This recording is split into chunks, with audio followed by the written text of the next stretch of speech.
भिखारी ने कहा, वह भयानक जंगल है, मैं आपको वहां तक नहीं लेकर जा पाऊंगा। हाँ, आप चाहो तो मैं आपको उस संदूक से थोड़ी दूर ले जाकर छोड़ सकता हूँ। वत्सला तेजी से भिखारी के साथ जंगल तक पहुंची। घने जंगल से पहले ही भिखारी वहां से चला गया। फिर वत्सला अकेले अपने पति के संदूक को ढूंढने के लिए निकल पड़ी। वहां जाकर उसने अजीब सी चीजें देखीं। उस संदूक के पास बहुत सारी परियां थीं। वत्सला पेड़ के पीछे छुपकर उन्हें देखने लगी। रोज रात को नीली आंखों वाली परी इसी तरह से देव को संदूक से बाहर निकालती और फिर उसी में भेज देती थी। वत्सला डरते हुए उसी जंगल में फल खाकर 3 से 4 दिन तक यह सब देखती रही। एक दिन वत्सला ने भी संदूक खोलकर नीली आंखों वाली परी की तरह ही लकड़ी की स्थिति को बदला। तभी देव संदूक से बाहर निकल आया। देव ने जैसे ही अपनी पत्नी को देखा, वह हैरान हो गया।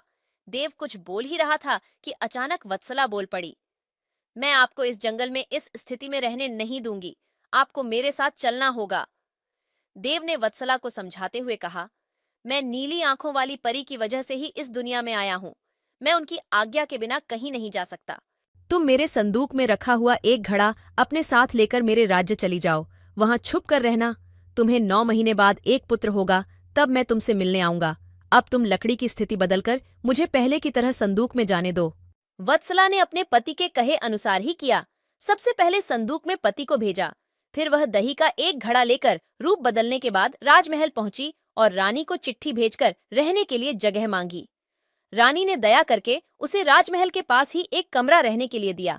जब रानी को पता चला कि वह गर्भवती है, तो रानी उसका ख्याल भी रखने लगी। जब वत्सला ने बच्चे को जन्म दे दिया, तो देव उससे मिलने के लिए आया। उस समय रानी पास से ही गुजर रही थी। उन्होंने तुरंत अपने बेटे को पहचान लिया। रानी सीधे देव के पास पहुंची और पूछने लगी, यह तुम्हारी पत्नी है? यह तुम्हारा पुत्र है? तुम जीवित हो? अब मैं तुम्हें कहीं नहीं जाने दूंगी। देव ने कहा, माँ, मैं आपके साथ नहीं आ सकता हूँ। इसका एक ही उपाय है, आपको अपने पोते के लिए एक उत्सव रखना होगा। आप उसमें सारी परियों को बुलाइए। जब परियां आ जाएं, तो नीली आंखों वाली परी का बाजूबंद किसी तरह निकालकर जला देना। उसके बाद नीली आंखों वाली परी से मेरे जीवन का वरदान मांग लेना। इतना कहकर राजकुमार देव वहां से चला गया। उसकी मां ने दुखी मन से उसे विदा किया। कुछ ही दिनों में रानी मैत्री ने अपने बेटे देव के कहे अनुसार जश्न रखा और सारी परियों को भी बुलाया। सभी जश्न में डूबे हुए थे। तभी रानी मैत्री का पोता रोने लगा।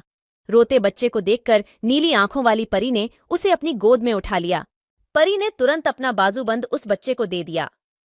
रानी मैत्री को इसी मौके का इंतजार था। उसने सबकी नजरें बचाते हुए उस बाजूबंद को आग में डाल दिया। नीली आंखों वाली परी ने अपने जलते बाजूबंद को देखकर रानी मैत्री ने पूछा, आपने यह क्या किया? अब हम आपके बेटे देव को अपने पास उस जंगल में नहीं रख पाएंगे। यह सुनते ही रानी मैत्री ने रोते हुए परी से प्रार्थना की। उन्होंने कहा, आपकी कृपा से मुझे बेटा हुआ था, अब आपको ही कृपा करके मेरा बेटा लौटाना होगा। मैं आपसे अपने बेटे देव की भीख मांगती हूँ। नीली आंखों वाली परी को मां का प्यार देखकर दया आ गई और उन्हें आशीर्वाद दे दिया।